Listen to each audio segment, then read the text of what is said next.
Yeah, that we're good to go now, Councillor Pearce. Okay. Can I welcome everybody to the East Area Strategic Forum, or whichever way around the words are. It's the first of the new municipal year, so welcome to everybody. Again, we were sort of too long an agenda really, and so we'll make some amendments as we go. But first of all, can I take any apologies? Yes, Chair, we've just had apologies from Councillor Jack Homer. Okay, thank you for that. So before we move on to the minutes, just to say that what I propose to do, if people are happy with this, is to take items 3 and 4 after items 6 and 7, because I'd much rather that we allowed our guests to present from the police, and then we can he can be on his way and do what he does. And then that item, I think, is linked. The policing item is linked to the item on sort of antisocial behaviour, firefly tipping, etc. So I was going to take those two items together. My thought as well, Mike, in terms of item 5, was that unless any councillors from Duckenfield and Mosley want a presentation on the public realm works in Staley Bridge, I was going to ask you just to comment on the aspects of that work as they relate to the crime and maintenance management, as we discuss the other items on items 6 and 7, if that's acceptable to everybody.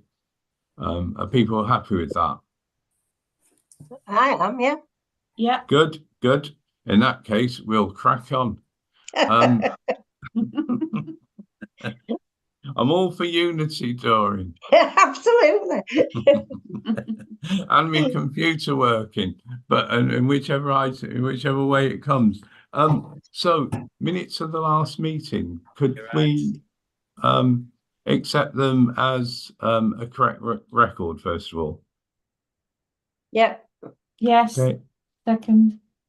So Christine seconded them. And are there any items arising from the minutes which aren't on the agenda?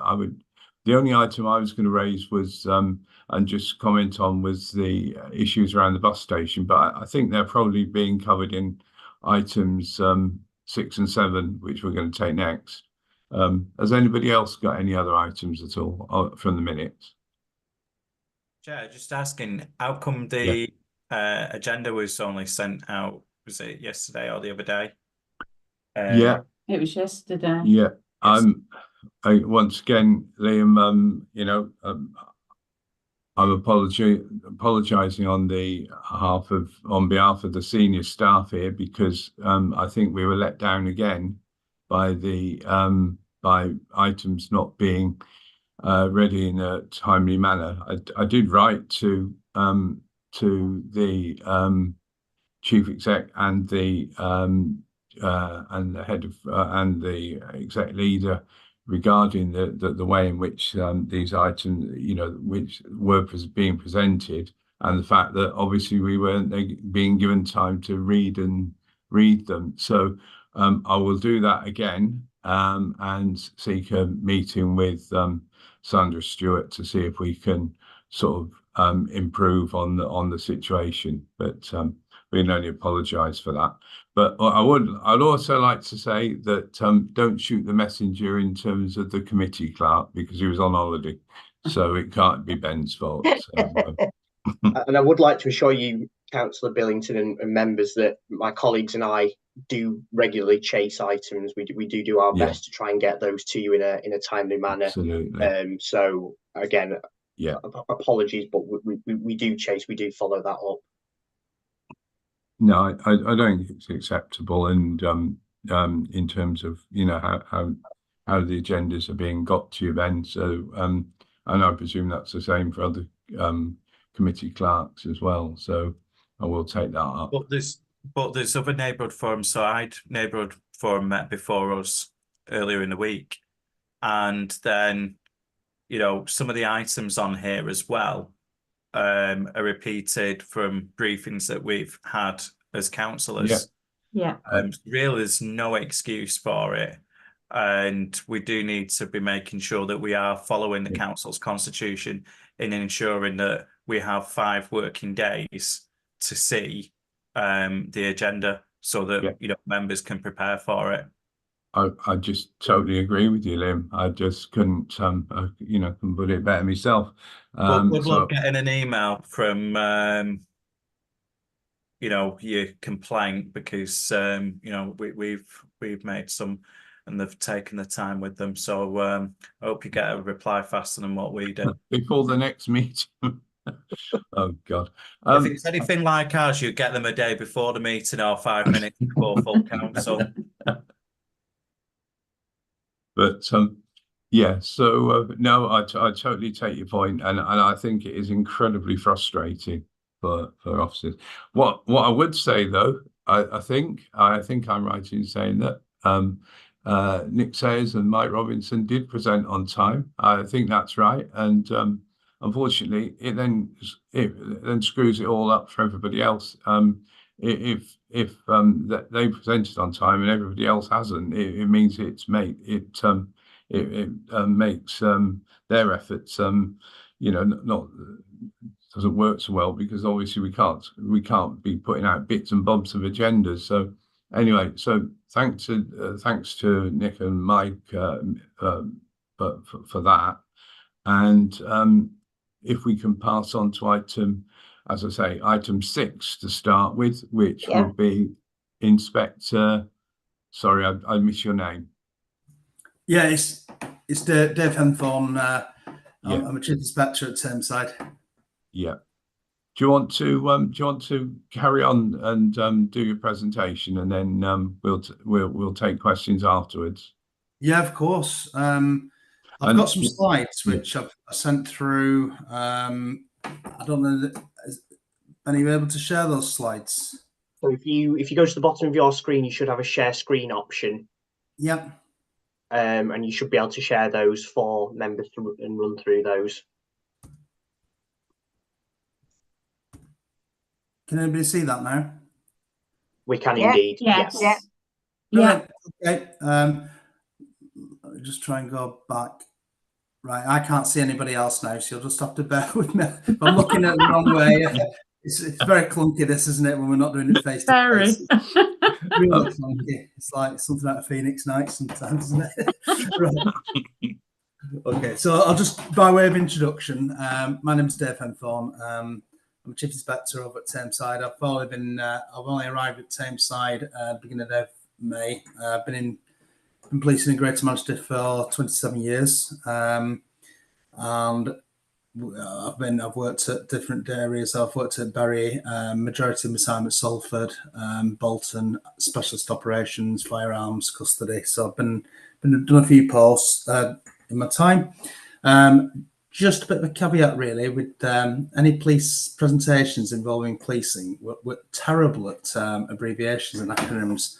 So if I use any abbreviations, please just somebody shout up, because we're absolutely terrible at PNC, ASB, all these different abbreviations. We're terrible at it. So please just somebody shout at me if I go into that sort of police mode, so to speak.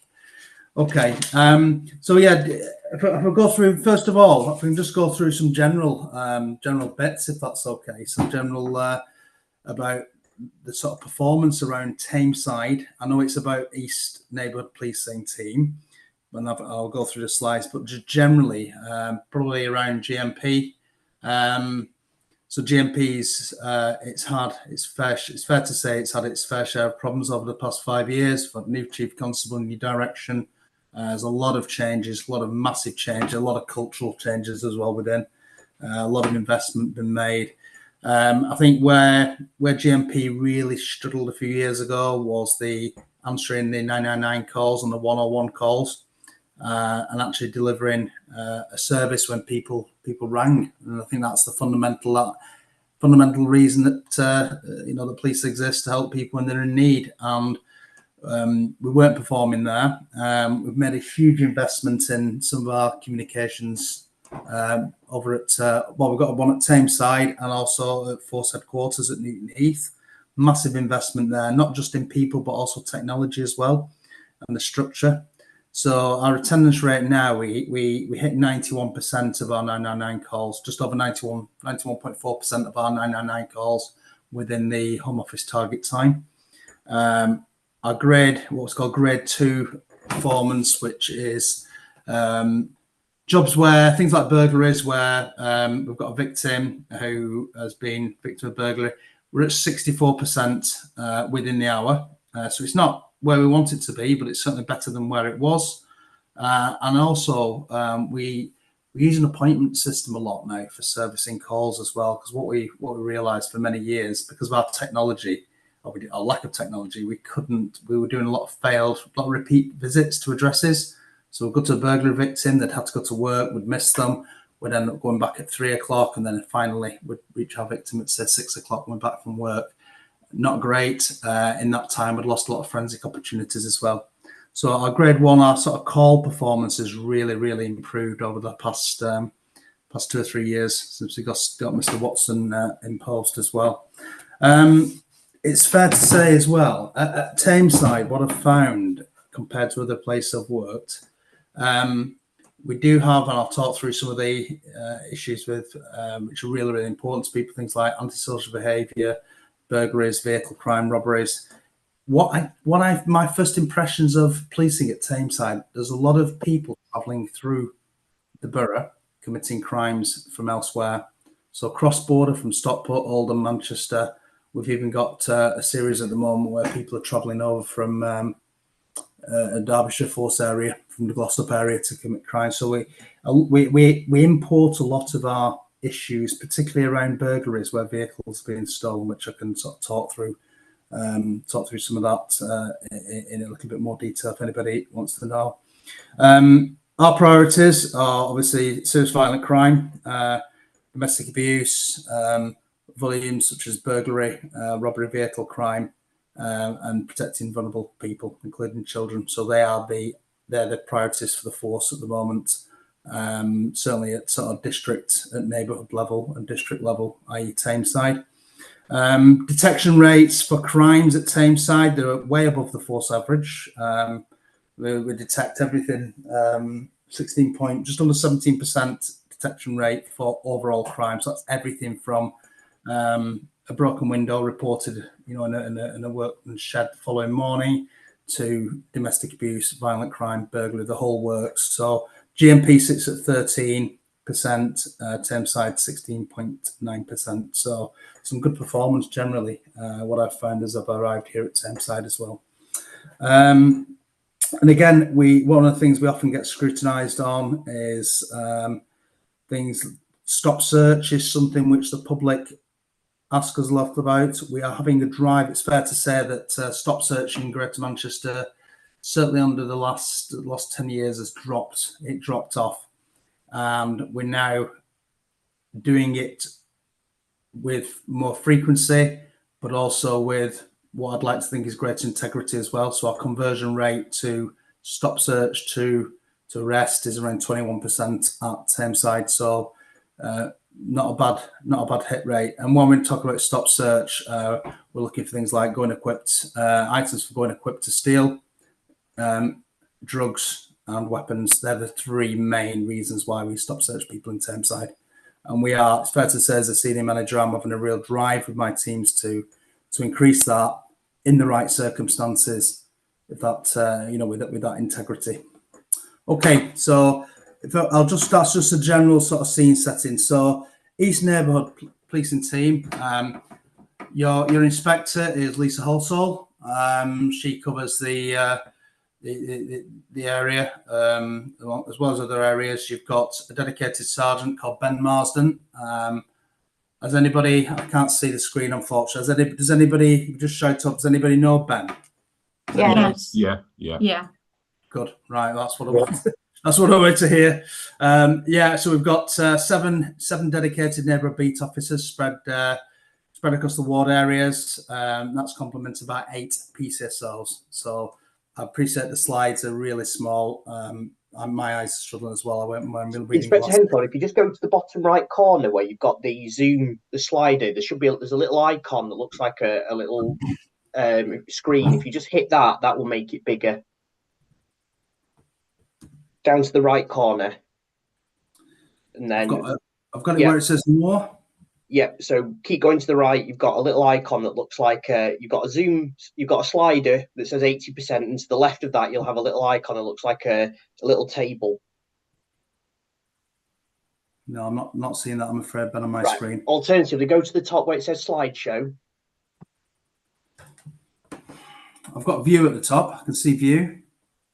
Yeah, so go 3 along to slideshow.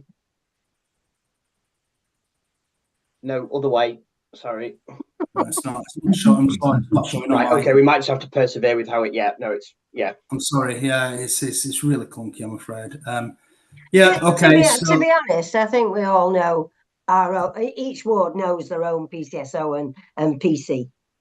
Good. Excellent. That's just what I wanted to hear. So, yeah. No, that's absolutely perfect.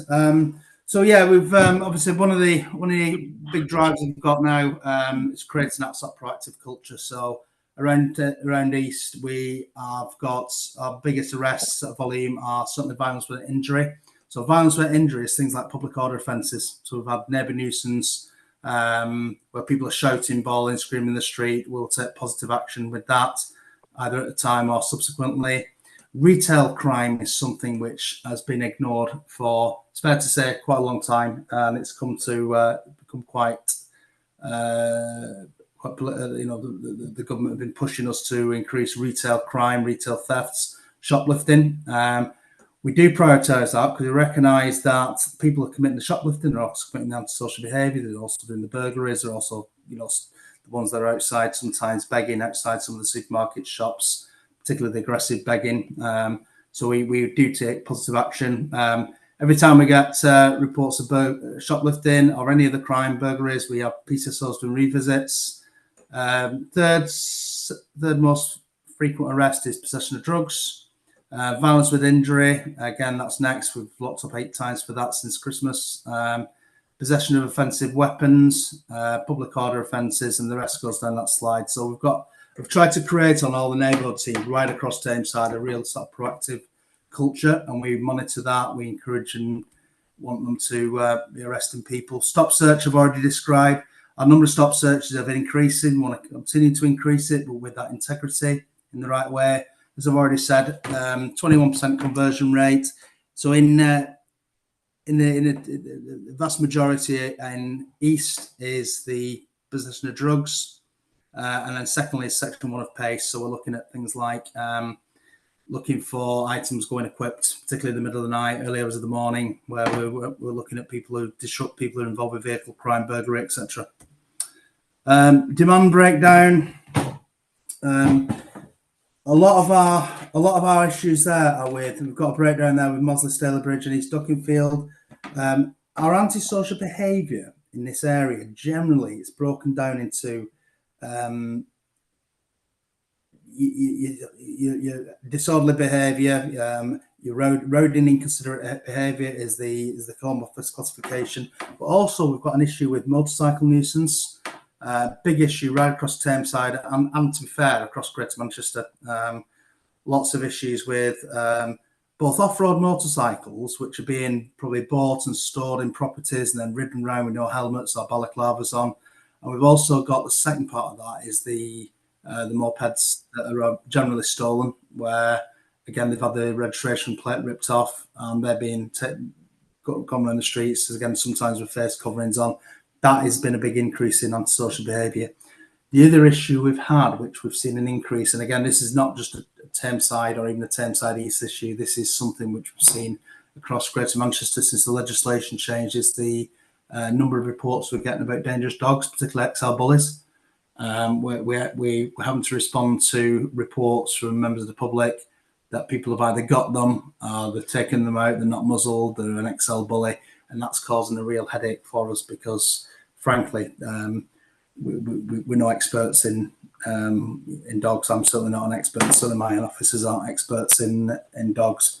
That's been a sort of slight increase in our antisocial behaviour, because that's categorised as antisocial behaviour for Hawkins County rules. Okay, so if we break it down, what some of the work we've done round, I'll go through the slides. I appreciate they're really small. There's the arrest figures, stop searches, demand breakdown.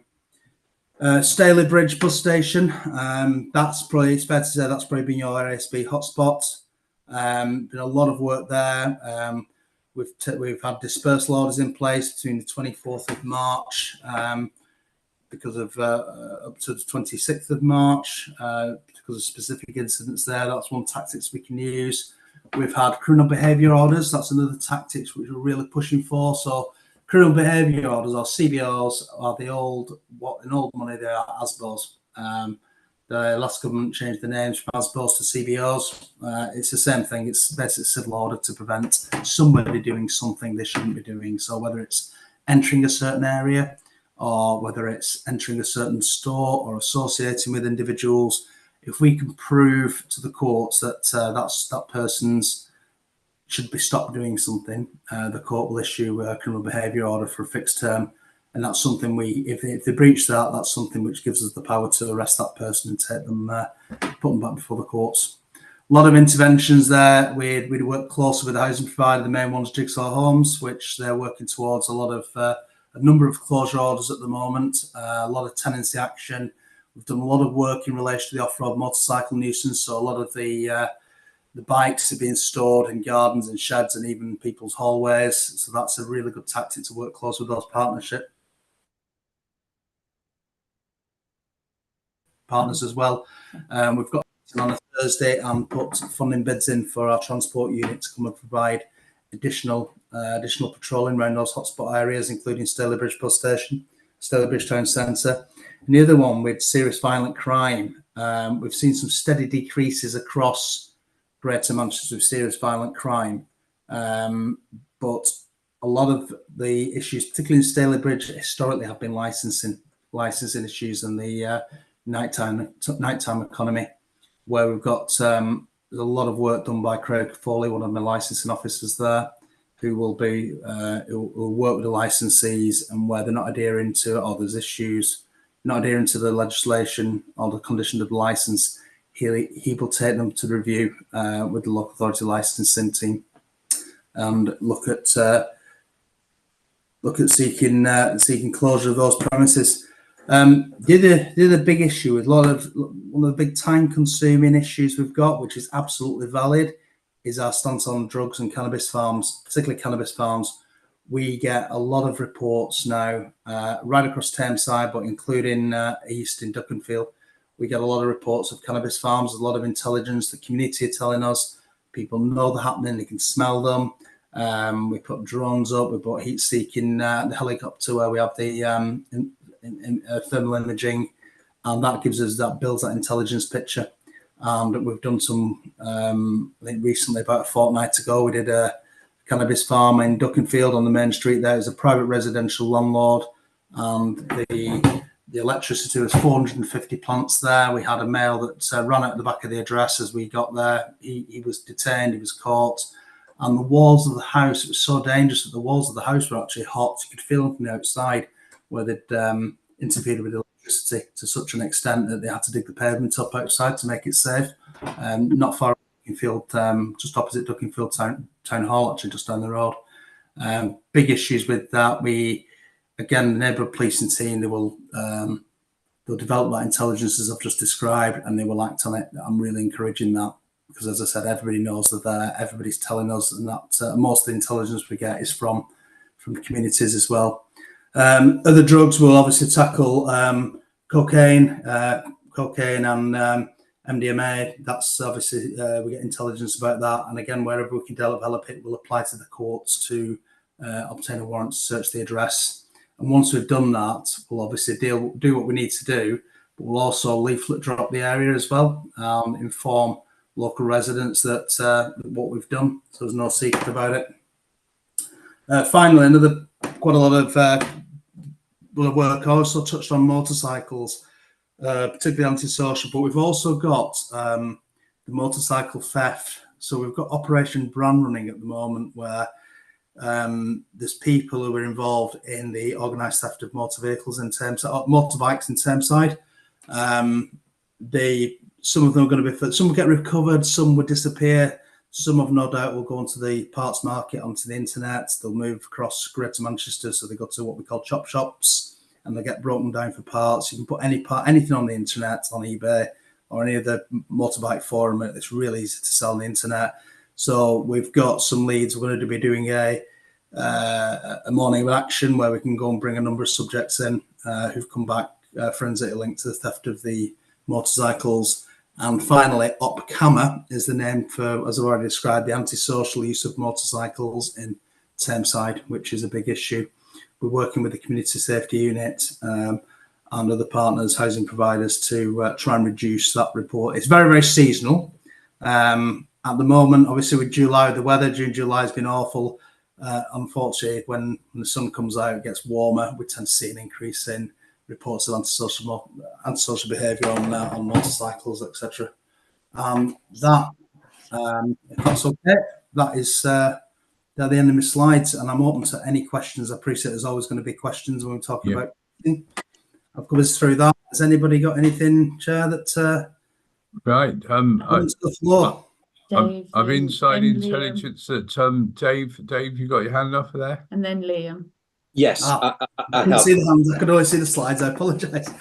Councillor You're Hempel, okay. are you able to take Dave, whatever. Sorry to interrupt. Are you able to take your slides down, Councillor? Sorry, Inspector Hempel. It'd just be easier then to see who's got their hands raised. That's brilliant. Thank you. Sorry, Councillor Sweet. You're okay. Seriously, thank you, and welcome to Tameside. Just two quick points. I just wanted to know your take on building capacity within the neighbourhood watch schemes, because we've got a lot of people that were on those that were doing a good job, and they did help the police if they were given the opportunity to. And the other one, just a bit of a heads up, we've got Dave Smith on here today. Councillor Taylor and myself met with the borough solicitor and Dave and Mike Robinson earlier, all about travellers. You're talking about importing crime. Well, they're absolutely importing crime. They're coming onto our industrial estates. They're camping out on car parks for industrial estates, and literally trying to force the owners to give them 4, 5, 6 grand to clear off. What we'd like to do is make Tameside, if not Greater Manchester, impregnable, so that these people think that they'll stay clear of Manchester, certainly Tameside, not bother coming. We need to speak together how the police and the council can act quicker and in the favour of the industrialists. So Dave's going to be talking to the police, you or somebody you can designate, and hopefully we can get a bit of a way forward, a bit of a plan to help these people. That's it. Thank you. Thanks, Dave. I think just to answer again, Rochdale is a borough, but Rochdale, they've got, they are well practiced in this. So it may well be looking at some learning from Rochdale. They have very, very frequent visits, shall we say, from traveller communities where they pitch up on industrial estates or anywhere, any spare land. So they are very, very well practiced. A lot of it is having a joined up approach really, really quickly as well between partners, being really, really clear, able to understand who the landowner is, minimise disruption to businesses. I wasn't aware of any offences of blackmail taking place. That's the first that I've heard of that, not just at Tameside, but anywhere. I've no doubt it goes on, certainly underreported, very underreported. But again, a lot of it is that swift action, looking what legislation we've got, getting a clear intelligence picture, how many caravans they've got, have they caused damage to get in, have they got more than the, I think it's 6 or more caravans. I can't remember the legislation off the top of my head, section 83. I can't remember off the top of my head, but there's a certain number of caravans. So the early assessment, that will drive what our legal options are as a partnership. Thanks. Liam, do you... Oh, sorry, Dave, did you want to come back? No, listen, that's really encouraging. Dave, I'm sure Dave Smith has taken lots of notes on that. You've gone down the route exactly. It's partnership working. Get in there as quickly as possible with a plan, just like you talk about with Rochdale. So it could be something we can learn from. But the other one was just you know, the neighbourhood people, the home watches. Are you a big believer in that? Yes, member of our IAG is one of the home watch leads as well for Termside. Certainly, Tony Moran, he's over at Hyde. He's very much into that. I'm actually part of a home watch scheme as well in my cul-de-sac where I am. These things have died a little bit, died a bit of a death, but it's absolutely, that's part of our community engagement, getting that message out. It's an opportunity, isn't it, to communicate and get the message. I'm not big into sort of almost victim blaming. In the past, we've been very much about target hardening and, you know, security measures and all the rest of it, which is great. I get that, but sometimes I think you've got to get that balance between creating fear as well with people. You know, given the numbers of burglaries at Tameside, if you'd have asked me 2 weeks ago, have we got what we call a linked series of burglaries? We didn't. We've had a number of what's called lock snap burglaries over the past 10 days. We've got 8 which we're going to detect. They've travelled from, I mentioned before, they've travelled over from Glossop area. Glossop have got 19 jobs for them. I'm pretty determined. I've only my neighbour crime team. I've spoke to the DS this morning, and we will detect some of those. But other than that, we haven't got a really sort of prolific anywhere in Tameside. We haven't got a real hotspot for burglaries. We just haven't got it. They tend to pop up quite randomly. Same with the robberies as well. We had very, very low numbers, but thankfully, they are quite difficult to predict. Just going back to your original point, Councillor, as well, it's about partnership work, it's about taking swift action, but it's also about being able to deliver the plan as well, having the resources. So if we're going to serve notice on travellers, it's actually being able to deliver it. If we're going to say you've got 24 hours to get off, let's give them 24 hours, but then let's take action as well. Let's get the resource in place to actually get rid. David, that's absolutely great. Adrian, thank you very much. That was really, no really problem. useful. Liam, do you want to go next? Thank you, Chair. So, yeah, on the slide where you're showing the teams of police officers, Stalybridge South only has an MBO and a PCSO for the area. We are the largest geographical area of Tameside, and it's really unfair on the police officers covering such a large area, especially if they don't have or are given transport to cover that area. So like say they could have a crime that actually happens in Mottram, but then they've got to get all the way to Brushes or Millbrook as the far end of the ward as well. So you know, I've noticed that Stalybridge North has multiple teams, you know, like one for Ridge Hill, one for Carbrook, and there's, you know, a team for the town centre as well, which will cover Stalybridge North and Duckenfield Stalybridge ward. So on that as well, I would say our residents are quite worried about vehicle burglaries, which can happen quite a bit as well. So they would like, you know, obviously more reassurance on that. And I agree that motorbikes are a nuisance. I was just wondering, is there anything that could be done from the council side where, say, there was certain things done with paths or, you know, ginnels where it would block these motorcycles from going through and give them these routes to snake around town centres and other parts of the borough as well. Thank you. I think Chair, can I just answer that? Yeah. Fire away. Sorry.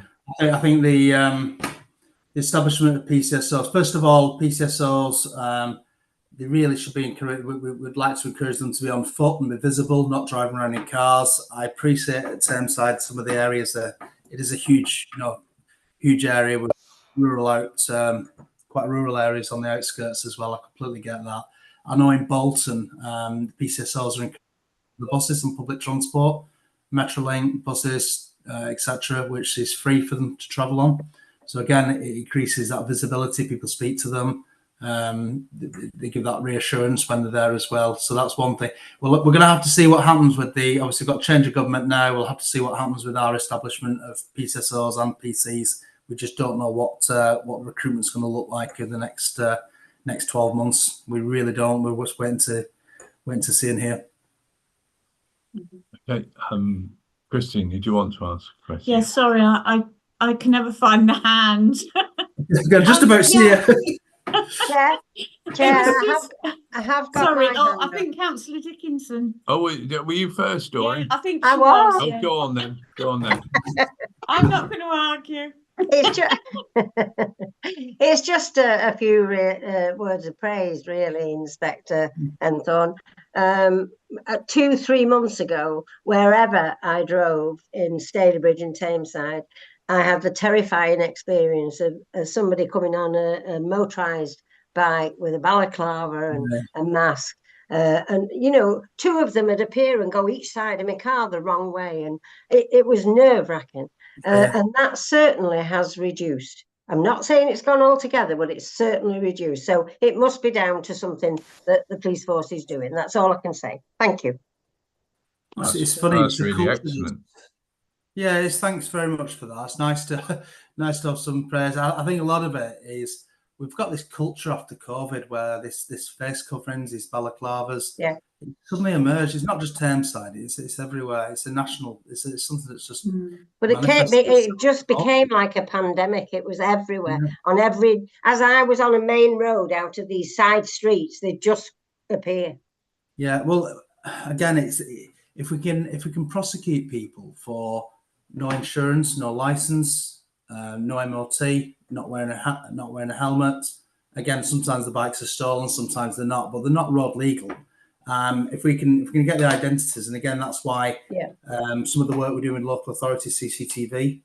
If we can get the identification of those people, I am absolutely certain we'll prosecute them because it affects everywhere. It's awful. It's like I said, it's a bit of an epidemic, really. After it's so intimidating as well, isn't it? So intimidating. Brilliant. Okay, Christine, do you want to go next? Oh yes. It's really just a point on Stalybridge North. I think the Carbrook officers shared with Mosley as well. So I don't think we've got one just for that area. We've lost 2 PCSOs in Stalybridge North, and they were great. They would come and have regular surgeries with us. We've been trying to reinstate it with the neighbourhood officers, but I think they're just busy. And so it was really a question about, we haven't had packed meetings for some time. And which area is that? Sorry, which area? They're like joint councillor and which area? Sorry, which area? Oh, sorry.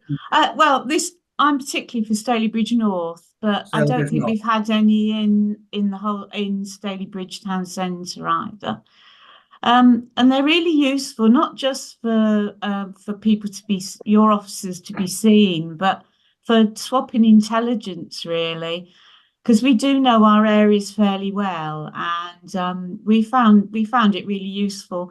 And it's just, I'd like to know if you've got any sort of plans for carrying on with that or increasing local joint working, really. I think I've just made my plan as you were talking. Then you're going to get a pack meeting. I wasn't even aware. I didn't mind. That sounds right. We'd be very grateful. I mean, we've got like a regeneration group in Stalybridge, and one of the issues was having visible policing. So if one of your officers would like to come to that to talk to us, then that would be useful as well. But we'll perhaps talk about that later. Yeah, what I'll do is is there room for a chat? If I can find where I can put stuff in the chat, I'll put my email address in. So that would be really useful. Anything like that, we'll get. I'll forward it onto the team. Yeah, thank you. I'm not. It's not a complaint because I know the officers are really busy, but I think that is really useful joint working. Yeah, they should all be published. I've asked them to be published on the internet or external facing. Sorry, internet. The neighbourhood policing for Tameside. They should all the dates should be published. and also the times. One of the things I've not been happy about is putting packed meetings in at 2 o'clock in the afternoon when people are working. So it stops them from going. They should be in the evenings. So again, I've inherited a few issues which I'm sort of unpicking. So thanks for raising Fine. it. Yeah. Brilliant. Well, your email would be really useful. Thank I'll put it in the chat now.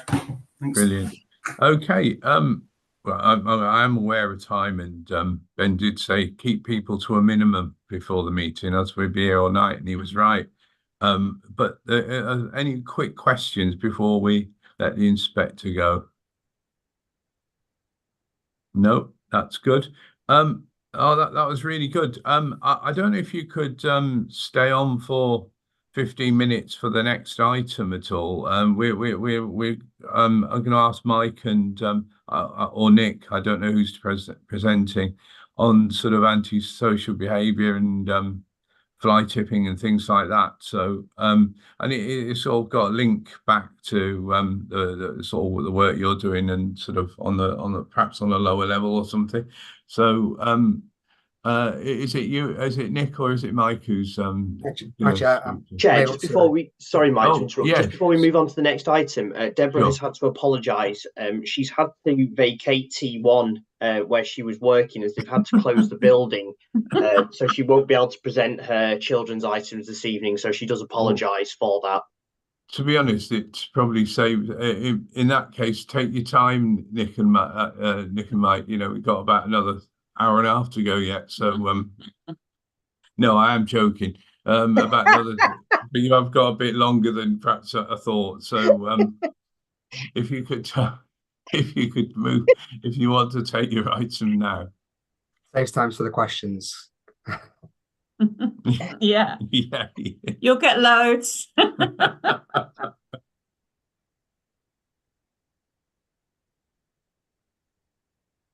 Go on then, Adrian. Oh, so, sorry. Are you presenting then, Mike? Sorry, I'm just trying to. 1 second. Oh, sorry. Yeah. Yeah. Bear with me 1 sec.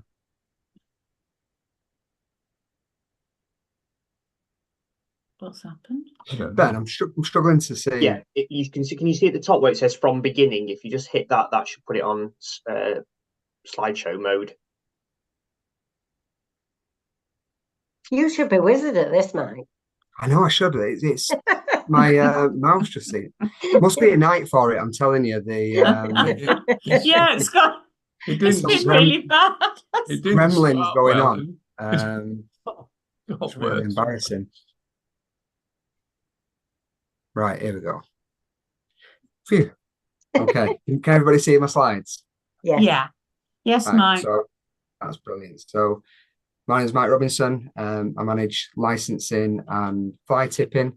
Be easy to say what you didn't manage. Yeah. Thank you, Councillor Dickinson. So it was reassuring and pleasing that Chief Inspector Henthorne mentioned about the good work that licensing been doing, particularly in Staley Bridge, but across the borough, and the partnership with the police is well established. And yeah, we do some good work with licensing. But I'm here today to talk to you about fly tipping. And following my presentation, there'll be a presentation from Nick Sayers. Nick, do you want to introduce yourself now, or do you want me to hit the next slide? Well, I'm sure many of you will know me. I'm Nick Sayers, Head of Operations and Green Space. So good evening. Evening. Evening. Okay, so fly tipping. As you can see here, there's a couple of pictures on the right-hand side of the screen, which is a large accumulation of waste, which was tipped. It was a commercial tipping of waste on sand hills in Staley Bridge around 12 months or so ago, which you can imagine cost.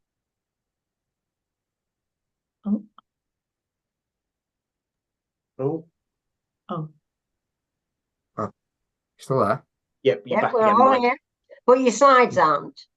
Yeah. My slides out. No, we're all back on, but your slides aren't on. It's not gone well tonight, has it? No. What is going on? Well, don't worry about it. Just carry on. The show must go on, as they say. Yeah. Okay.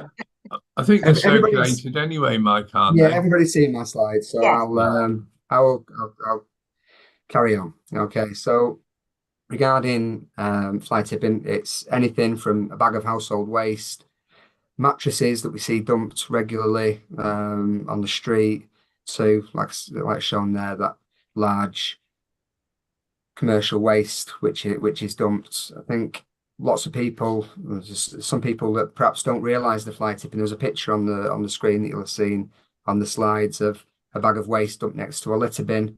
And people think, I'll put that bag of waste there, the council are out and about, they're going to remove it anyway, and maybe don't see themselves as fly tipping, but it is fly tipping. And we have successfully prosecuted a number of people for dumping waste next to litter bins on the street in bin collection point areas, where the street is left to be dumped on, and we're out there taking action. So in terms of who's responsible for removing it, the council have a duty to clear waste which is illegally dumped on public land, including the street and adopted highways. On private land, that duty and responsibility is down to the landowner. So often we have to identify the landowner, serve notices on the landowner instructing them to remove it, and where the fly tipping isn't removed by the landowner, sometimes we are required to remove the waste ourselves and then recharge the costs, put land charges in place if necessary. Again, on the slides that were shared, there is some fly tipping data that shows over the past 4 years the trends in relation to fly tipping incidents, which are identified across the borough. And you can see that they are consistently high, particularly high spike during COVID. I think that was around when tips were closed. We saw a huge increase in dumping on the street, and there's 5,600 incidents of fly tipping in 2020, 2021. That reduced down to 4,100, 2021, 2022. And the last data, which was reported for 2022 to 2023, stayed fairly consistent with 4,400. In terms of our enforcement work over recent years, that has massively increased. In 2020, there was 63 fixed penalty notices issued, down to 0 in 2021. However, there has been a sharp increase since 2022. And last year, during 2023, we issued 173 fixed penalty notices. And so far this year, we're 6 months into the year, in terms of recorded data, and we've issued 203 fixed penalty notices for waste offences, which is great work by the team. In terms of prosecutions as well, because although we're issuing lots of them fixed penalty notices, which is great, we've also seen large increases in the number of prosecutions.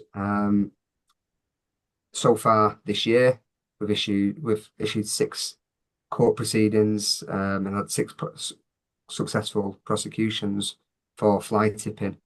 We've got a further 3 cases listed for court in September, and there are another 3 awaiting court dates for those offences.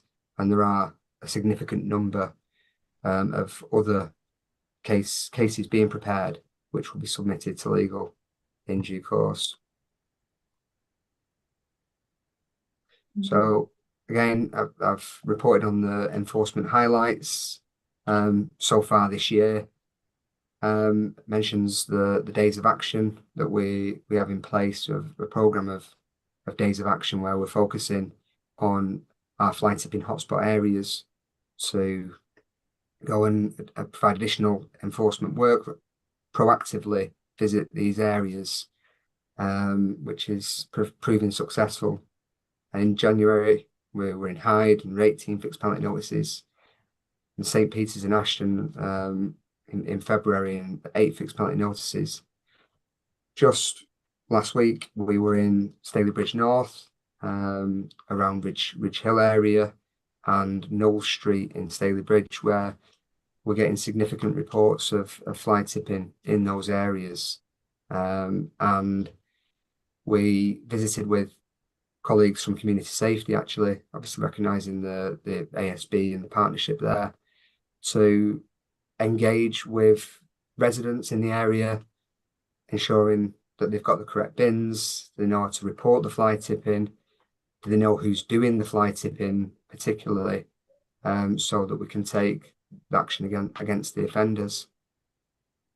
We've had, again, I've reported on the number of prosecutions, but within the slide deck, it just reports on some of the successful prosecutions that we've had, and identify what it would particularly identifies here is people that are dumping in their own areas. The 3 people that are listed on this slide here were found guilty of dumping on their street or a neighbouring street with their household waste. We have had successful prosecutions also of our rogue traders, the man in the van, the offering to remove waste and then going fly tipping it. And we have had successful prosecutions for those people too, which is great. So as I say, how are we tackling the problem, which we know is rife across the borough? So we've made it easier for people to report fly tipping, and to ensure that it's removed quickly and effectively. We've developed the app, which you can report fly tipping via the app, submit the photos, and so that it gets a very quick response, and also reporting fly tipping online also.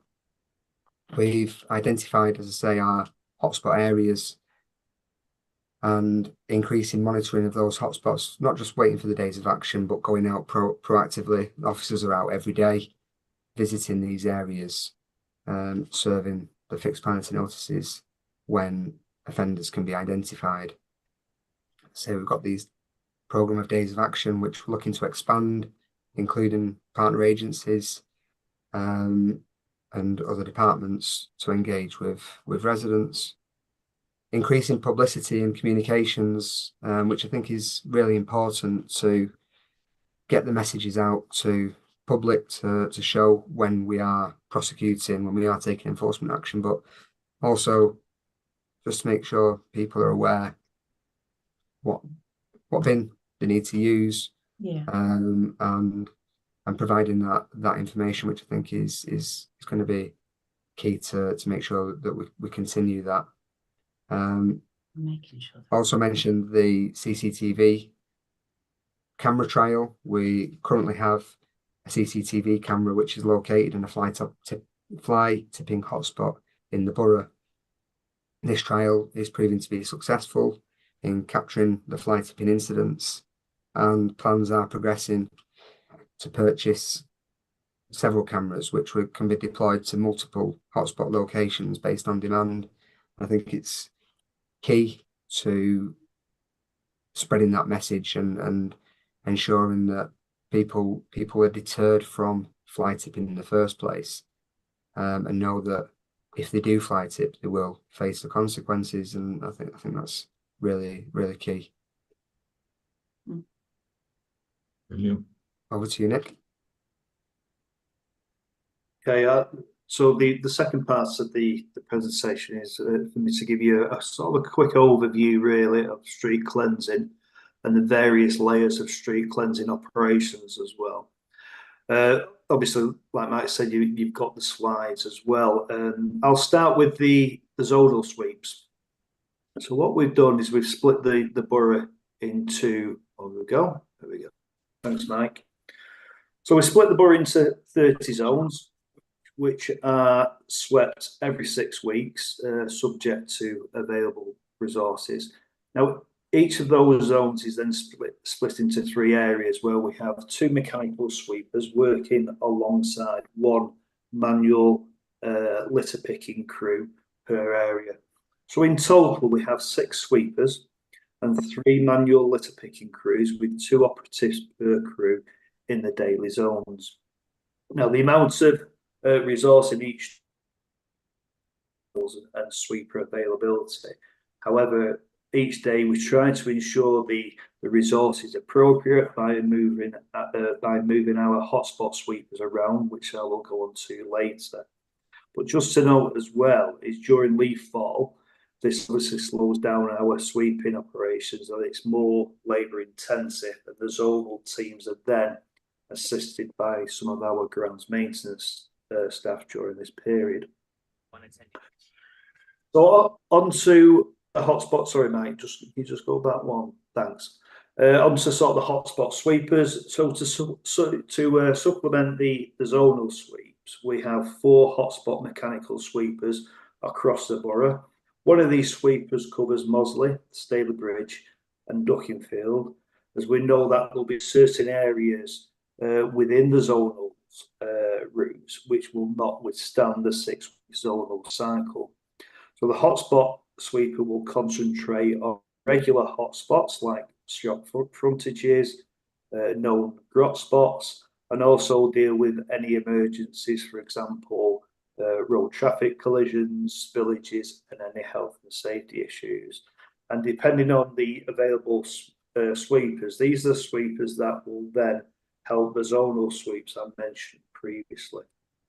Next slide, please, Mike. We also have 5 area cleansing teams across the borough, and they're made up of 2 operatives in a cage vehicle. And there's an area cleansing team which covers Stalybridge, Duckingfield, and Mosley. Now, they carry out a number of cleansing duties across the 3 towns, mainly street litter bin emptying, and they also pick up some fly tipping, general litter picking, and deal with daily emergencies, syringes, glass, dead animals. And the area teams also pick up the waste from the various community litter picks across the towns, which have increased. Next slide, please, Mike. We also have our night shift team as well. This team consists of 4 operatives who work on a 4-on, 4-off rota. They're a borough-wide team who sweep busy main roads on a 6-week cycle. They sweep the town centres, with Stalybridge town centre swept usually once a week on a Sunday night. They also sweep the car parks and deal with any out-of-hour emergencies, and also form part of the council's emergency call-out team, which also consists of engineers and our arborists.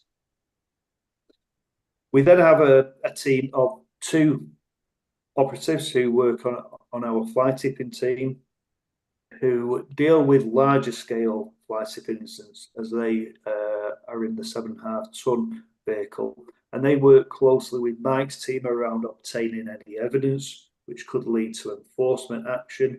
But I'd just like to add that all the cleansing teams are also looking for evidence on their daily routes, and this could be looking for evidence in black bags, to looking in street litter bins for any household waste, or waste from nearby businesses using them instead of not having their own trade waste contract. Next slide, Mike. And finally, we have operatives in our main town centres, which include Stalybridge. We have an operative base within the town centre. And in addition to that, which is on the slides, we also have a number of operatives across the service who are trained on graffiti removal, and we coordinate this work on an ad hoc basis. We carried out a service redesign a few years back and now sweep areas in a consistent way across the borough. Obviously, we are constantly reviewing our routes, looking at further improvements based on knowledge, but also ensuring that the services comes in on budget. And following the service redesign, we actually saw service requests fall by 86%. We went on to win quite a number of national awards. But overall, I think it's important as well to know that we need to be keeping our teams on their scheduled routes as much as possible, as not keeping them on the routes, obviously, and reacting to every service request. We start to become more, we're not as efficient. This obviously will lead to further service requests, as we will not achieve some of our cyclic routes. So that's the end of the cleansing presentation, Chair. I'm hoping to provide you all with an overview of the street cleansing duties. Brilliant. Well, I think Mike and Nick, that was really helpful. I think we've all got a better understanding of, what the resource is that's going into the into various towns and whatever to keep it as clean as we can, given the amount of litter and rubbish that people are determined to drop to keep you two in a job, I suppose. But Doreen, did you want to? Doreen first. Your hand's raised, I think. Do you want to Yes. kick off? Yes, thanks, Chair. I've got two questions. Well, more than two, but my first one is to Mike. The only thing that puts people off fly tipping is prosecution. That's absolutely definite. So when you're talking about these cameras, like we have two absolute hotspots. We have Grove Road and we have Walkerwood Reservoir. So how long is it going to be before we can get these movable CCTV? So we can just stick them on a tree or whatever, and then when start prosecuting, as it goes down, move it to somewhere else. Good question, Councillor Dickinson. So in terms of obviously CCTV, there are different types of CCTV cameras you can get. So you get the CCTV cameras that require power and a power source and need to be attached to a lighting column, for example. They are not good in terms of rural hotspot locations. Like you mentioned, Grove Road could get away with one there in terms of, obviously there is some lighting there, but it's limited. But up at Walkerwood, you wouldn't be able to use those types of cameras. Right. There are the other deployable cameras that don't require a direct power source and run on batteries, solar power even. So when procuring these CCTV cameras, we're going to be getting a range of different cameras that can be used. I've raised that particular issue. Have you got a timetable? I mean, are they here in the next 6 weeks, or it'll be like 5 months? I don't want to give you a date and say it's going to be here by this date. All I can tell you is the process has started. The funding has been identified. And that's good. We will have them as soon as possible. Both Walkerwood, Grove Road. We've spoken recently about Walkerwood and the fly tipping. Which has occurred. There is an ongoing prosecution. We've identified the offender. And we'll be seeking to take them to court. So, but both of those areas will be on the list. That's good. Thank you, Nick. Yes. I've got a question for you. It's no judgment on your service, because I do think you're absolutely brilliant. But it's two questions really. One is litter bins that we empty regularly, and your team come round. I see them, but then on Oxford Street, not Oxford Street, Lindsay Street, Stocks Lane Junction, the litter bin there is being used, and I can't believe it can fill up in 24 hours. So I think somebody's using that. What do we do to deter that? That's my first question. And my second one is, and I hate saying this because I have lived in terraced houses, and when I open my front door and I've got weeds either side, I pull them out. People aren't doing it. This weather has grown weeds and grass like we've never seen it before. Everywhere's like a jungle. But when I look down the streets in my ward, they're an absolute mess with grass. And in a way, I do think people should help themselves and pull it out, but they don't. So what can we do about that? Because it's just looking so, I don't know, scruffy is the only word I can say. Thanks. That's Just me. to the first point, Councillor Dickinson, around sort of the litter bins. We do work very closely, like I said during the presentation, with Mike's team as well. So our area cleansing team obviously will try to identify, and you're right, and it's for us because we've got the schedule right for emptying litter bins if they are used in the right way. Yes. Like you say, all it takes is a black bin bag shoved in the top, yeah, and then we get complaints to the litter bin. Well, yes, we emptied it the day before. So what we do is we will look for any sort of evidence which will pinpoint us either to maybe a local house or the businesses. If there is a hotspot, we will refer that to Mike's team. He will speak to the business owners to ensure that they've got the correct trade weight. I'll look at that. I'll look at that area and I'll discuss that with Mike tomorrow. Okay. That one. Now the weeds. I'm as frustrated around the weeds. Now, as we know, it's ideal weed growing weather.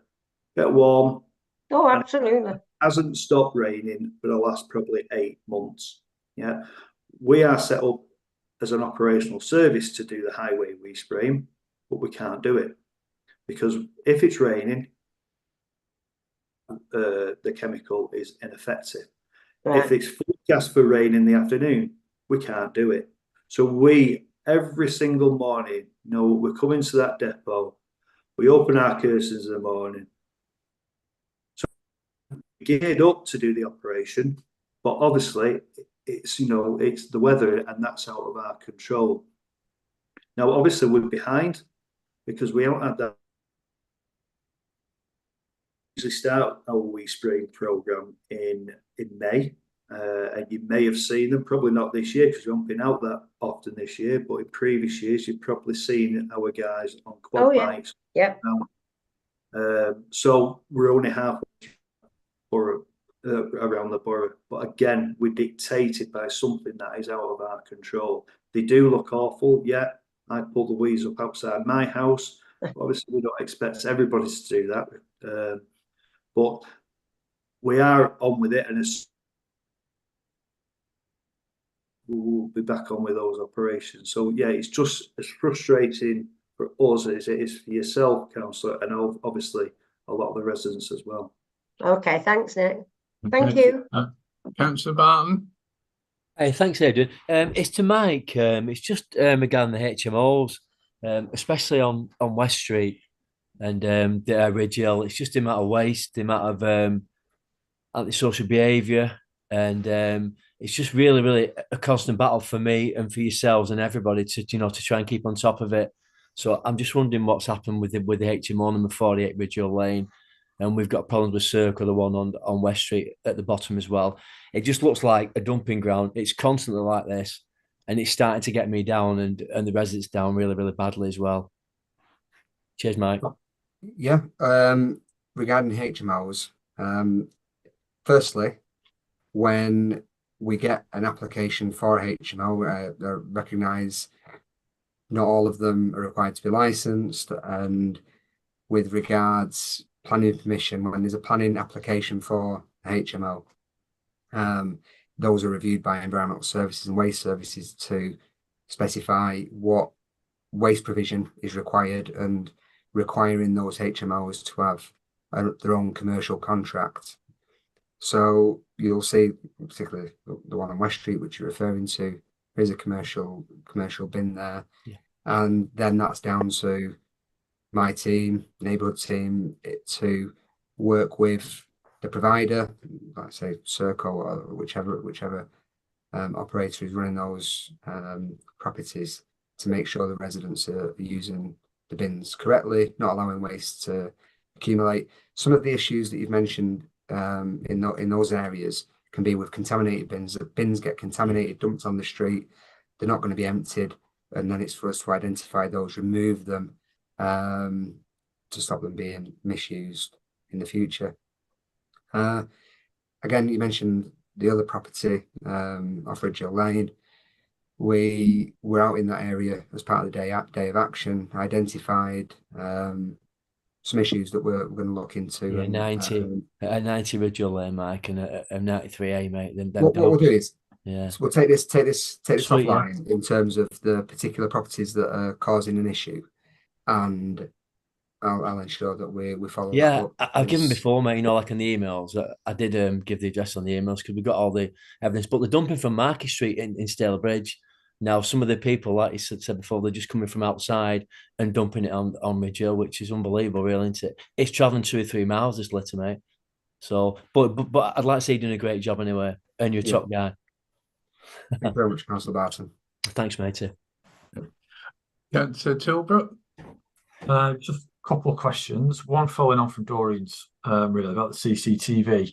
Once they are up and running, I guess as councils, are we able to sort of give you an indication of potential hotspots in our area? And, you know, if we're getting a number of complaints in one particular area, can we just drop you a note to say we've had 4 or 5 instances? Is that something we'll be able to do? Absolutely, I'd encourage that. In terms of, obviously, the more data you as councillors know your areas and know where these hotspots are, feeding that information in, just logging the hotspots will demand, as I say, demand will dictate where these cameras are going to be issued. More quicker then, can't we? And then the other one, just on the fixed penalty notices. I mean, you've done a great job in increasing the number from 0 in 2021 up to 203, I think it is, so far this year. Was there a particular reason why it was 0 in 2021? You have to look back and realise we're in the middle of a pandemic back then. Things were done a lot differently in many different aspects. And resources in terms of how we were able to, do our job played a huge impact in the enforcement of fly tipping. I'm pleased to see that was rectified, and providing we don't have another pandemic or anything such as disruptive as that, we'll ensure that it never gets to those levels again. It was down to the pandemic rather than processes or procedures at our end or staff resources and that sort of stuff. It was down to the pandemic. The pandemic played a huge factor. I mean, that being said, the fact that we are continuing to, going from 0 to, as I say, 170 odd, and then now to 200 so far this year, we are always looking to improve our processes, work closer with partners.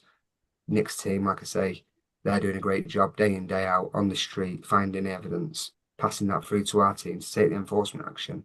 And yeah, 203 isn't enough. There'll never be enough that can be issued to get those enforcement stats up as high as possible. Thanks. Okay, thanks for that. Christine, do you want to come in?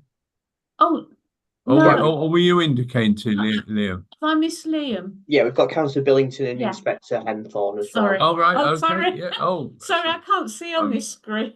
I'm getting really bad and biased advice here. Just to let you know as well that Deborah has managed to rejoin the meeting. Oh, goodness, the difficulty here is, Deborah, I think we're going to be. We're scheduled to finish at 8, and we sort of rather fill in the gap with waste and whatever. So I think we might have to defer your items to the next meeting. That's absolutely fine. I do apologise. I literally had to run out of T1 before they locked me in, drive across town at breakneck speed. So I'm more than happy to be deferred, purely for selfish reasons, and that is I've not eaten yet. Exactly.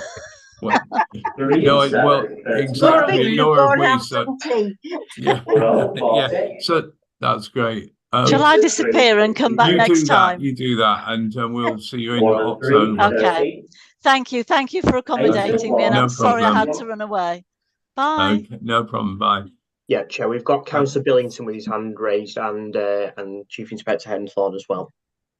Yeah, okay. Liam, do you want to go first? Okay, thank you. So I was going to raise a point similar to Councillor Barton, specifically around Circ homes. We have that issue in Staley South, particularly around Lindsay Street as well. I know Doreen has made complaints about bins and litter there. So as a council, are we recovering the cost back from Serco for that? Just to understand your point, Councillor Benton, recovering the costs specifically for what? Sorry. For waste removal, because we all know what's happening here and what Serco are doing. It's either prison leavers or asylum seekers, and it's really, really dragging the area down. You know, around Stocks Lane, those areas used to get really good people. There's still a lot of good people there, but a lot of these landlords have forced out residents as either, you know, people have died or moved on. But then I know for a fact as well, I know I'm veering off topic here, but Serco are going to landlords in that area, say, you let us out your house to, say, these asylum seekers, we'll offer you 3 times the rent. So they're going then to the tenants, the sitting tenants, and saying, right, instead of paying us £450 a month now, we want £900 a month because we can get 1,200 from Serco. And it's something that I brought up at full council in the past in the budget, but I do believe that if Serco and these landlords are profiting on the expense of hardworking people in this borough, I don't see why my council tax or your council tax should go on sorting out these, you know, industrial waste bins to accommodate this behaviour. Yeah, so in terms of obviously the waste collection, as I said, they do need to have these industrial waste bins, commercial waste contracts, so that they're not being treated as a normal domestic. So for a terraced house, so for like say a terraced house, or you know, like say on Lindsay Street, and you've got like a load of rubbish with the bins overflowing with it, that wouldn't need a commercial bin. If we receive a planning application to convert a property, and there are various of these HMO properties that we are aware of, that one bin is not sufficient for the number of different, you know, people, families that are living in these properties. One, I say, domestic sized green bin. They do require commercial contracts to dispose of the waste. So in that respect, obviously, we're recovering the money. Where waste is then accumulating, and I know it's not the same on terrace properties, because like I said, you know, there are some properties where waste is accumulating in the gardens because it's overflowing. We have to remove that waste. We do recover our costs there. But yeah, like I say, it's a huge problem with regards managing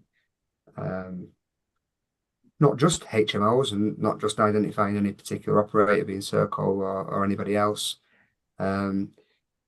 Rogue landlords with irresponsible attitudes towards, you know, their waste and the conduct of their tenants. It's a problem that we, you know, will look to tackle.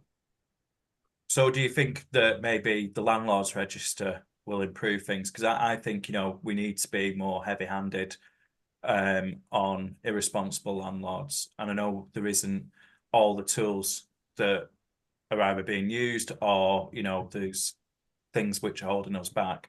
But I think, you know, once, you know, because I'm aware that the Manchester Mayor is intending to do a landlord register across Greater Manchester for PRS.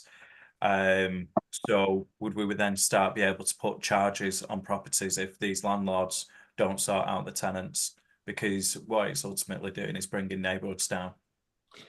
obviously landlord charters, landlord registers, that's not my area of expertise, but I would say, whatever regulation we have to deal with the tenants, then the better. Brilliant, fantastic, thank you. Thanks, Mike. The Chief Inspector. Yeah. Sorry, just two quick. First of all, the question for Mike, really, it's something I've come across with Mike and Smith with. How many reports do we get from my PCSOs in relation to fly tipping? Do we get a lot of? Did they reporting it as well? If not, that's something we can work together to increase that when they're on their areas. I think it's definitely an area. I think it's definitely an area that we can look to work upon, and I'd be keen to have a chat with you outside of this about how we can make that work. Yeah, because your grot spots are our crime hotspots. You know what I mean? Agreed, and I think it would be very useful to get your officers together on the days of action that we've got, as I say, looking to expand those, bringing in community safety, bring in your team. Yeah, I think there's other work that we can look to do with the police in terms of, like I say, we're just looking at it from a waste perspective. There's lots of these vehicles that are being used, like I say, man in a van taking rubbish,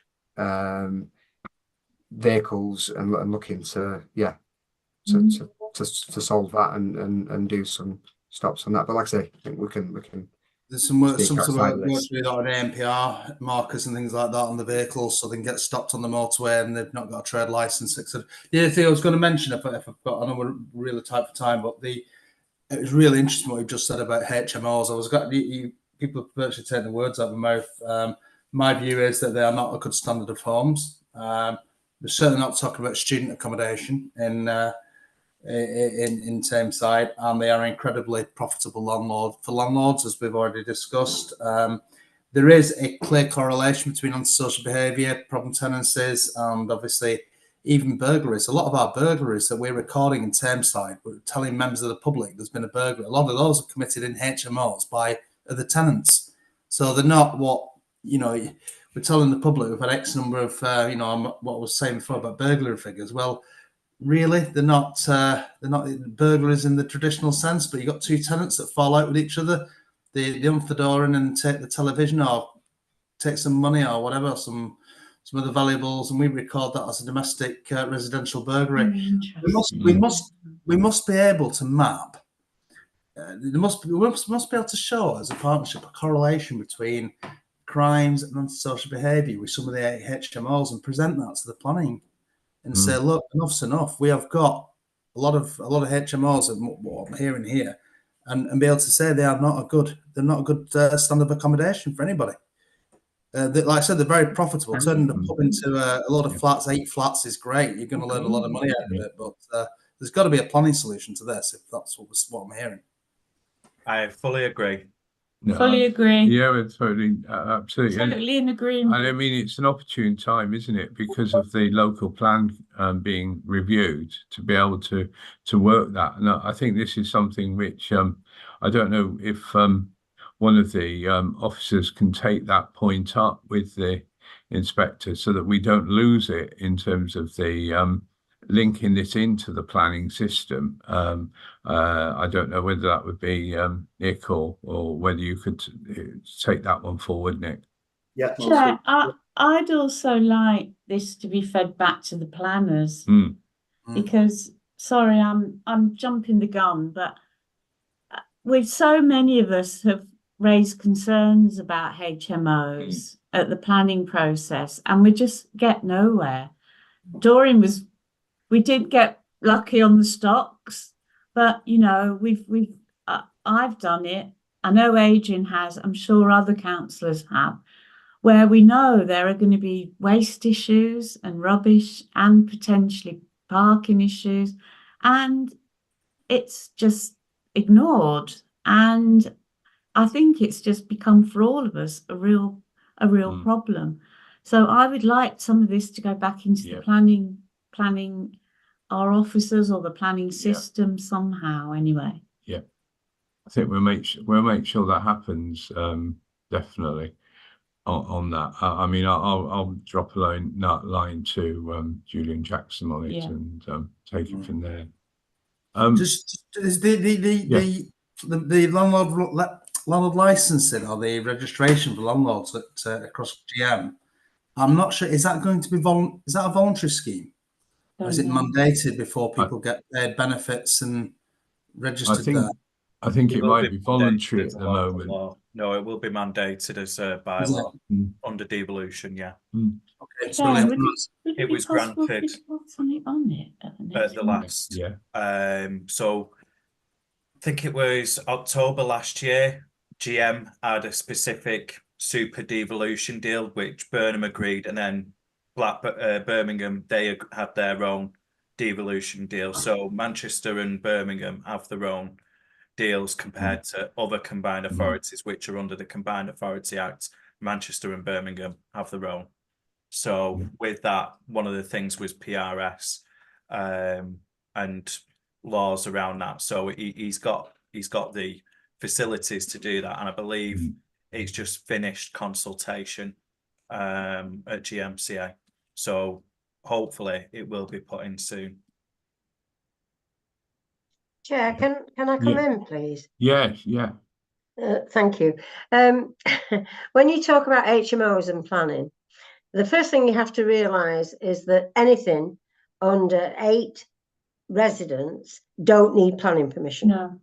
So all these terrace houses with 2 bedrooms can have 8 occupants, and it is nothing to do with planning.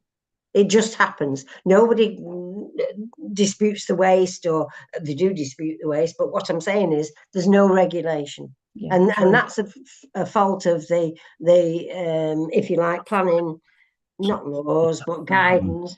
I'm not being political at all. Planning guidance, each government that comes in add to it, they never take away what was there before. So it's like a hodgepodge of planning guidance. When we're talking about the police and planning, I think the only thing that would be very, very helpful is that if the police put a report in to where each application, if you could say, well, this is near such a thing, we have so many crime levels, whatever. Planning can't alter the system, because what happens if planning say, okay, we'll refuse it, and we refuse it, it goes to appeal, and because of planning guidance, it then goes through. So the only constructive thing the police can do is put and planning, I'm sure, I am absolutely positive, consult with the police every time there's an application in. So if the police could put a report in saying, the problems they've had, that would be absolutely helpful. Yeah. Chair, we've had a question from a member of the public via email. Goodness me. Okay. Yes. Do you want to read it out, Ben? Yeah, so basically this resident wants to know what's being done to clamp down on dog fouling. They believe that it's everywhere, including parks, and the issue doesn't seem to have any repercussions. And what are the council doing to resolve it? Unless you see them doing it, there's not a lot you can do. No, it's a really difficult one, isn't it? I don't know if Mike or Nick want to pick that one up. Not literally. It's a good question, though. Can we say that, Nick, or are you? Yeah, I think you compile, don't you, the hotspot areas as well. Like you said, those standard letters out, etc.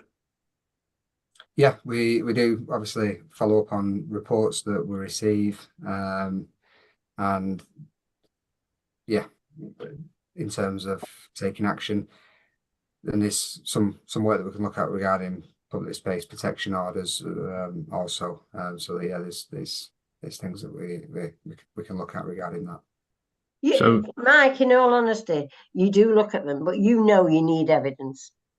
So if the public could take a picture of somebody and knew who they were and put that evidence in, that would be very helpful, because most of these dog walkers that leave the crap on the ground, it's like 6 o'clock in the morning when nobody's about. They don't actually do it in the day, like when I'm walking my dog. They do it before they go to work. So it's very, very hard to catch them. And there's so the public could be a massive help there. Yeah. I mean, there is a public education thing here, isn't there? And I mean, it seems to me logical that, you know, if your dog makes a mess, you cart it off and sort it out yourself, but people don't, unfortunately. But one quick question, Mike, before as we close this item, it's been very useful. Is there, in terms of if people have evidence, what do they need to do so that the person who emailed this question in, who do they need to contact?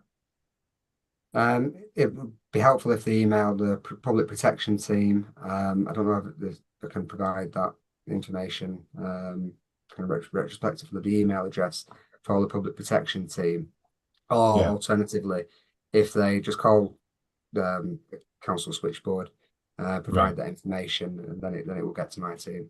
Okay, that's brilliant. So thanks for that. Thanks, Mike. Thanks, Nick. That's really useful. Yeah. If you don't mind, sorry, I did notice that Dave Smith had raised his hand. He's in community safety. I didn't know if he wanted to come in on this issue. Sorry, right. Sorry, Dave. Do you... No, thank you, Chair. Cheers, Mike. Yeah, it was just really to touch on that point there, just around the dog fouling aspects, and obviously Councillor Dickinson there absolutely correct. It is difficult catching people in the act. Myself and Mike have had conversations about this previously, and he referenced there about a public space protection order, which is a power under the antisocial behaviour legislation that is a temporary fix to a problem. Dog fouling will always be a problem, no doubt. We have spoke around potentially looking at PSPO, but also there's other mechanisms we can use within the legislation as well, potentially. It would rely on evidence. We can look at things like community protection warnings and community protection notices for persistent people letting their dog foul, but we would need to obviously get the evidence in relation to that. So just wanted to cover that point as well. That was all. Okay, thanks for that, Dave. And so I'm going to close that item. Adrian, can I just say something quickly? Go on then, Liam. So Redbridge Council do a wall of shame campaign. So anyone who's like fly tipping and it's caught on video or littering or whatever, they post the video on the council's page, and it's called the Wall of Shame, and then you can share it on Facebook and that. And we all know, you know, like how these things go viral on Facebook. And I think, you know, a £200 fine to some people is not a lot, but having your reputation damage where you're known across the whole of town would really teach people a lesson. You know, like I always remember there was someone taking a dump behind Boots in Ashton a number of years ago. Someone uploaded the video of that, and she could not go out the house. So, you know, I remember that. You know? and there's that Tameside Lad Facebook page which posts videos like that, and people go mad for it, you know. So I think we should do a campaign like that, and I think it would raise a few laughs at the same time. So I think we need. You still got the video, Liam? Yeah. I have not got the video. No, Liam, he probably I don't know what you keep on your phone or computer, Councillor Barton, but no, I don't keep stuff like that. It's well funny. So anyway, I'm going to close that one. On that note, I'll close that there. Is Mike Reed still with us? I am, Jay. Yes, I don't. Oh, well, I'm sorry to keep you hanging on here, Mike, for ages. But how do you follow that up? I don't feel I can follow that. Don't feel I can follow that. I mean, if people are happy, I just wondered for 5 minutes, Mike, whether you, given the public realm stuff that we're doing and improving in Staley Bridge, what thoughts you had, given that conversation we just had about, you know, maintaining and managing those spaces, and you know, and how, you know, how can we build stuff into working with the police to make sure they're safe and, you know, add to the town's prosperity in the future? Yeah, no, absolutely, Jay.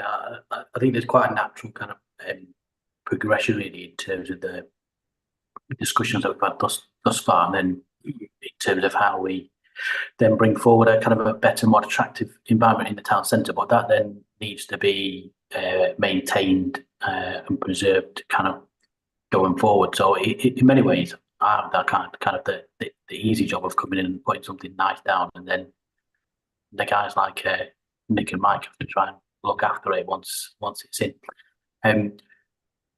In terms of the public realm strategy and detailed design works that we're now bringing forward in Stalybridge, we are making sure that we do work quite closely with Nick's team and engage with Mike and his service and others, and to ensure that we actually build in schemes that are low maintenance, but that we also take account of what maintenance regimes we need to put in place. But also in terms of changing the environment, ensuring that we've then got appropriate lighting, surveillance, etc. So we can start to mitigate against some of these antisocial behaviour issues as best as we can.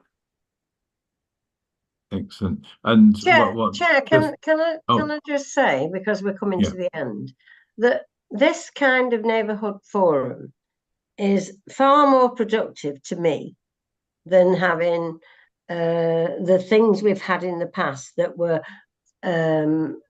like for the whole of Tameside. This is about Stalybridge. We've had reports today about Stalybridge, and we're going in the right direction. I think that's great. Thank you.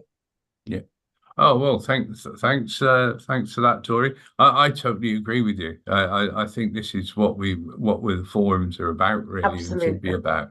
And I think we've had some really sort of interesting discussions and there's things that have come out of this, which is well worth taking forward. And what I'd like obviously Mike to do is to just in conclusion here, is to sort of make sure you are liaising when the design stage comes through with the police, with Mike and with Nick, so that we get a full, panoply of views on how those spaces will work, because it's going to be vitally important that once the investment goes in, that we've they do work. So if you can do that for us, that'd be really helpful. Chair, we did say we were going to have a walkabout from the delivery group, Mike, I think, when we looked at the design. So perhaps that's something we could